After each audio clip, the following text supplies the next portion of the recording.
कहानी की शुरुआत में हमें अफ्रीका का जंगल दिखाया जाता है जिसका किंग मुफासा होता है। मुफासा आज बहुत ज़्यादा खुश होता है क्योंकि उसके यहाँ एक बेटे ने जन्म लिया है।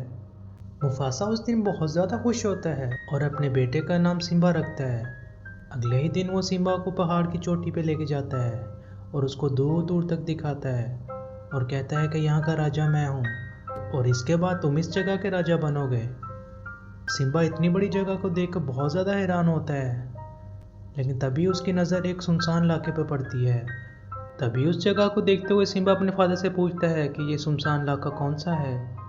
मुफासा अपने बेटे को कहता है ये हाइनास का इलाका है और तुम इस इलाके में हरगिज़ मत जाना। उसके बाद मुफासा अपने बेटे के साथ जंगल की सैर को निकल जाता है, लेकिन तभी वहाँ एक बर्ड आ जाता है और वो मुफासा को कोई खबर देता है। इस खबर को सुनने के बाद मुफासा बहुत परेशान हो जाता है और उस बर्ड को कहता है कि मेरे बेटे को वापस कर ले जाओ, और वो खुद वहाँ से चला जाता है। जब सिम्बा अपने घर जा रहा होता है तभी उसको स्कार मिलता है। एक्चुअली स्कार मुफासा का छोटा भाई होता है, लेकिन वो मुफासा को बिल्कुल पसंद नहीं करता क्योंकि वो उसकी जगह मुफासा खुद इस जंगल का राजा होता है।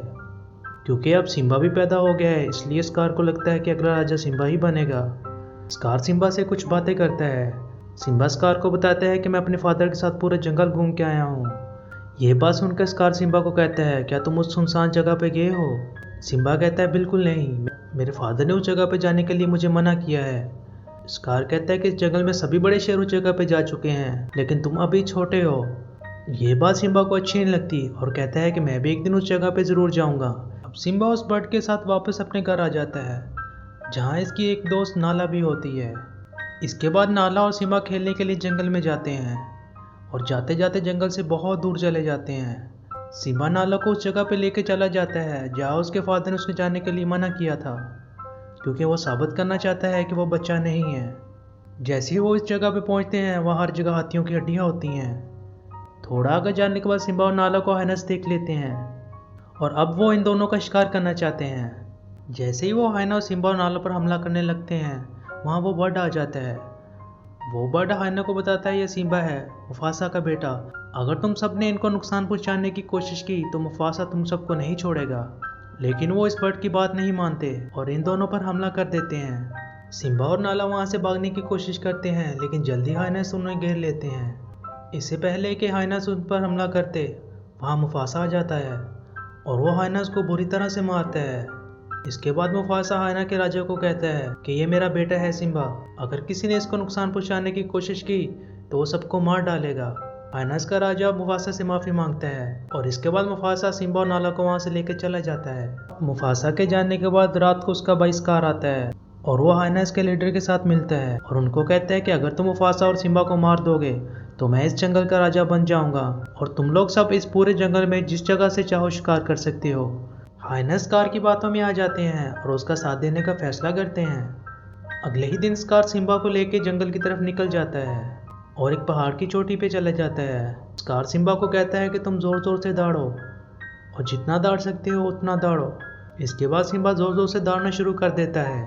दौड़ने की आवाज़ सुनकर हाइनस को पता चल जाता है कि सिम्बा वहीं पर है। इसके बाद हाइनस वाइल्ड बीस्ट को उस तरफ भेजते हैं जहाँ सिम्बा होता है। सिम्बा जब वाइल्ड बीस्ट को अपनी तरफ आते हुए देखता है वो अपने आप को बचाने की कोशिश करता है, लेकिन वो इनके दरमियान बीचों बीच फंस जाता है।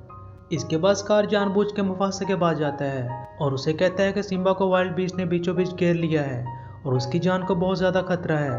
ये सुनकर मुफासा बहुत ज़्यादा परेशान हो जाता है और वहाँ से तेज़ी से सिम्बा की तरफ भागने लग पड़ता है। जब मुफासा वहाँ पहुँचता है वो देखता है कि सिम्बा बीचों बीच वाइल्ड बीस्ट के दरमियान फंसा हुआ है।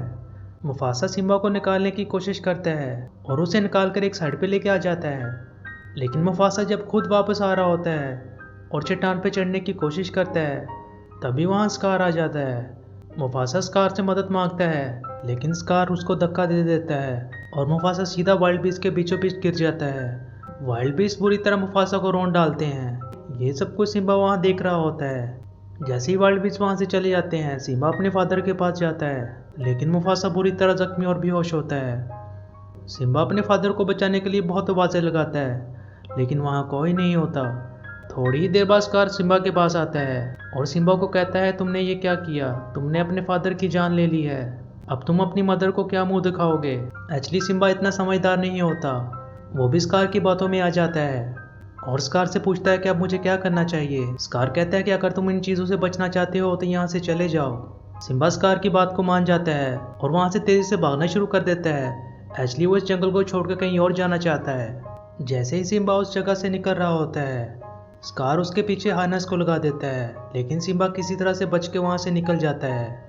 इसके बाद स्कार वापस मुफासा के घर वालों के पास जाता है और उन सबको बताता है कि मुफासा और सिम्बा मर गए हैं और अब मैं इस जंगल का बादशाह हूँ। इसके बाद दिखाया जाता है कि सिम्बा चलते चलते बहुत दूर तक चला जाता है और वो एक रेगिस्तान से गुजर रहा होता है, लेकिन शदीद थकन और भूख की वजह से वो गिर जाता है और वहीं पे बेहोश हो जाता है। जैसे ही सिम्बा बेहोश होता है, वहाँ बहुत सारे गिद्ध आ जाते हैं। गिद्ध सिम्बा को मरा हुआ समझते हैं, इसलिए वो इसे खाना चाहते हैं, लेकिन जैसे ही वो इसे खाने लगते हैं, वहाँ टिमोन और पुम्बा आ जाते हैं। ये दोनों किसी तरह उन गिद्धों को वहाँ से भगा देते हैं, लेकिन ये दोनों सिम्बा को देख के बहुत ज़्यादा डर जाते हैं क्योंकि ये एक शेर का बच्चा होता है। टिमोन पुम्बा से कहता है कि हमें इसे नहीं जगाना चाहिए, यह हमें नुकसान पहुँचा सकता है, लेकिन पुम्बा इसकी बातों पे नहीं आता और ये दोनों सिम्बा की मदद करते हैं। जैसे ही सिम्बा होश में आता है, टिमोन और पुम्बा सिम्बा को बताते हैं कि हमने तुम्हारी जान बचाई, लेकिन सिम्बा को इस चीज़ से कोई फ़र्क नहीं पड़ता और वो चुप करके आगे चलना शुरू कर देता है। उसके बाद टिमोन और पुम्बा उसके पास आते हैं और उसे कहते हैं कि हम तुम्हारी मदद करना चाहते हैं। इसके बाद टिमोन और पुम्बा सिम्बा को अपने जंगल में लेके आते हैं, लेकिन जंगल में जितने भी जानवर होते हैं वो सब सिम्बा को देख के बहुत ज़्यादा डर जाते हैं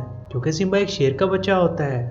वो टिमोन और पुम्बा से कहते हैं कि तुम इसको यहाँ क्यों लेके आए हो, ये बड़ा होकर हम सबको खा जाएगा। लेकिन पुम्बा कहता है कि ऐसा कुछ नहीं होगा। आहिस्ता आहिस्ता वक्त बदलता है और सिम्बा बहुत ज़्यादा बड़ा हो जाता है। के बाद दूसरी तरफ हमें स्कार को दिखाया जाता है जो कि अब जंगल का बादशाह बन चुका है और हाइनाज अब पूरे जंगल में पूरी तरह दंडनाते फिरते हैं और जी भर कर सबका शिकार करते हैं। इसके बाद हमें लारा को दिखाया जाता है जो कि अब बहुत बड़ी हो चुकी है। वो सिम्बा की मदर को कहती है कि हमें इस जंगल को छोड़कर कहीं और चले जाना चाहिए, लेकिन सिम्बा की मदर इस चीज़ को नहीं मानती। वो कहती है कि ये हमारा घर है, हमें इसी जगह पे रहना होगा। इसके बाद स्कार सिम्बा की मदर को बुलाता है और कहता है कि कई साल पहले तुमने मेरा प्रपोजल ठुकरा दिया था और मेरे बड़े भाई से शादी कर ली थी, लेकिन अब मैं इन चीज़ों को बदलना चाहता हूँ। लेकिन सिम्बा की मदर स्कार के प्रपोजल को ठुकरा देती है और उसे साफ इनकार कर देती है। ये सब बातें लारा सुन रही होती है, इसलिए वो फैसला करती है कि रात को इस जंगल से निकल जाएगी। अब जैसे ही रात होती है, लारा इस जंगल से निकल पड़ती है और उस जगह पहुंच जाती है जहाँ सिम्बा रह रहा होता है। वहाँ पहुँचने के बाद नाला, पुम्बा और बाकी जानवरों पर हमला कर देती है, लेकिन वहाँ सिम्बा आ जाता है। इसके बाद दिखाया जाता है कि सिम्बा और नाला में काफ़ी लड़ाई होती है। जैसे ये दोनों लड़े होते हैं, नाला को महसूस होता है कि इसके साथ मैं पहले भी कहीं मिल चुकी हूँ। थोड़ी देर बाद नाला सिम्बा को पहचान जाती है। वो सिम्बा को देखकर बहुत ज़्यादा खुश होती है।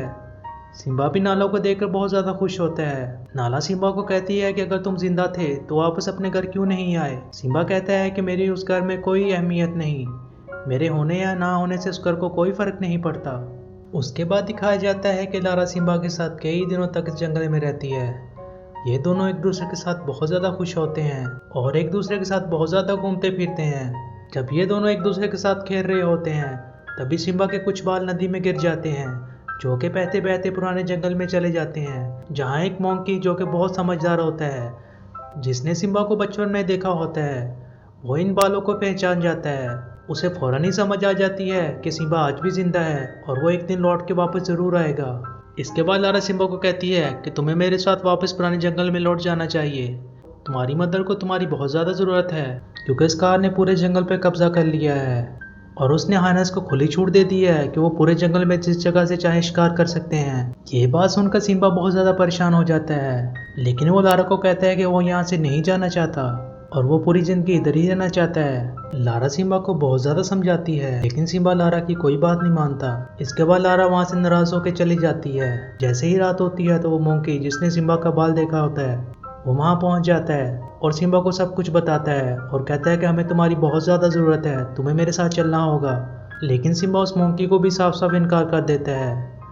इसके बाद वो मोंकी सिम्बा को कहता है कि तुम जंगल के राजा हो, तुम्हें बिल्कुल भी डरना नहीं चाहिए और मेरे साथ जाना चाहिए।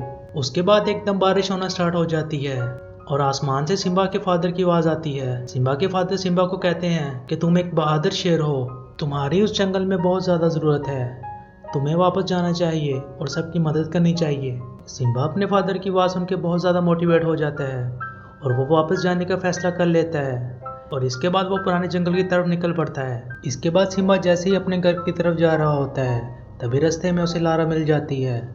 इसके बाद ये दोनों अपने घर की तरफ निकलने लग पड़ते हैं। जैसे ही सिम्बा अपने जंगल में पहुंचता है वो जंगल को देख के बहुत ज़्यादा हैरान हो जाता है क्योंकि यहाँ से हरियाली अब बिल्कुल ख़त्म हो चुकी है और इस जगह जितने भी जानवर और परिंदे रहते थे वो यहाँ से जा चुके हैं क्योंकि हाइनास ने हर तरफ तबाही मचाई होती है। इसके बाद वो बिजली की रफ्तार से अपने केव में जाता है जहाँ पर स्कार और सिम्बा की मदर होती है। सिम्बा की मदर सिम्बा को देखकर बहुत ज़्यादा खुश हो जाती है और उसे गले से लगा लेती है और स्कार सिम्बा को देखकर बहुत ज़्यादा हैरान हो जाता है क्योंकि उसे लगता था कि सिम्बा मर चुका है, लेकिन अब सिम्बा वापस आ चुका है। स्कार सिम्बा से कहता है कि तुमने अपने फादर की जान ली थी, लेकिन सिम्बा कहता है कि ऐसा कुछ नहीं हुआ था, वो महज एक हादसा था। इसके बाद स्कार और सिम्बा आपस में लड़ना शुरू हो जाते हैं और लड़ते लड़ते स्कार सिम्बा को पहाड़ की चोटी पे ले जाता है और उसे धक्का देकर नीचे गिराता है। वो अपने आप को ऊपर लाने की कोशिश करता है लेकिन स्कार ऊपर ही खड़ा होता है। स्कार सिम्बा को कहता है कि ये नज़ारा मैंने पहले भी देखा हुआ है, मैंने बिल्कुल इसी तरह तुम्हारे फादर की जान ली थी और अब तुम्हारी बारी है, इस दफ़ा तुम लौट के वापस नहीं आओगे। जैसे ही स्कार सिम्बा को धक्का देने की कोशिश करता है आसमान से बिजली गिरती है और हर तरफ आग लग जाती है। सिम्बा जब स्कार की ये बात सुनता है कि उसके फादर को स्कार ने मारा था, उसके अंदर एक न्यू पावर आ जाती है। वो स्कार की गर्दन पकड़ता है और ऊपर आ जाता है और एक बार फिर ये दोनों लड़ना शुरू हो जाते हैं। सिम्बा के जितने भी साथी होते हैं वो सब हाइना पर टूट पड़ते हैं और उनको बुरी तरह वहाँ से भगा देते हैं। स्कार सिम्बा से बचने के लिए पहाड़ की चोटी पे चला जाता है, लेकिन सिम्बा वहाँ पहुँच जाता है। जैसे ही वो स्कार को मारने लगता है स्कार सिम्बा को समझाता है कि मेरा इसमें कोई कसूर नहीं, मुझे ये सब हाइनास ने करने को बोला था। ये सब बातें हाइनास वहाँ सुन रहे होते हैं। सिम्बा दिल का बहुत ज़्यादा अच्छा होता है। वो स्कार की एक दफ़ा फिर बातों में आ जाता है। वो कहता है कि तुमने मेरे फादर को मारा, लेकिन मैं तुम्हें बिल्कुल नहीं मारूंगा, तुम इस जंगल को छोड़ के यहाँ से चले जाओ। जैसे ही सिम्बा वापस जाता है स्कार को एक और मौका मिल जाता है। वो सिम्बा की आंखों में जलते हुए अंगारे डालता है जिसकी वजह से सिम्बा को बिल्कुल नज़र नहीं आता और स्कार एक दफ़ा फिर सिम्बा पर हमला करने की कोशिश करता है, लेकिन सिम्बा अपने आप को संभाल लेता है। अपने आप को संभालने के बाद सिम्बा फिर स्कार को बुरी तरह से मारता है। अब स्कार बिल्कुल निडाल हो चुका है। सिम्बा उसको छोड़ के वहाँ से चला जाता है, लेकिन हाइनास वहाँ पहुँच जाते हैं। स्कार को कहते हैं कि तुमने हम सबको धोखा दिया, हम तुम्हें नहीं छोड़ेंगे। इसके बाद हाइनास स्कार को बुरी तरह मार देते हैं। इसके बाद दिखाया जाता है कि जंगल में बारिश होती है और कुछ ही महीने बाद बहुत ज़्यादा हरियाली दोबारा जंगल में आ जाती है और जितने भी जानवर जो कि जंगल को छोड़ के गए थे वो वापस इस जंगल में आ जाते हैं और सबके सब बहुत ज़्यादा खुश होते हैं। इसके बाद दिखाया जाता है कि सिम्बा और नाला की शादी हो जाती है और कुछ ही देर बाद उनके यहाँ एक बच्चा पैदा होता है और मंकी उस बच्चे को वैसे ही उठाता है जैसे कुछ साल पहले उसने सिम्बा को उठाया था। इसके बाद सिम्बा, नाला और जितने भी जानवर इस जंगल में होते हैं सब खुशी खुशी अपनी लाइफ गुजारना शुरू कर देते हैं और इसी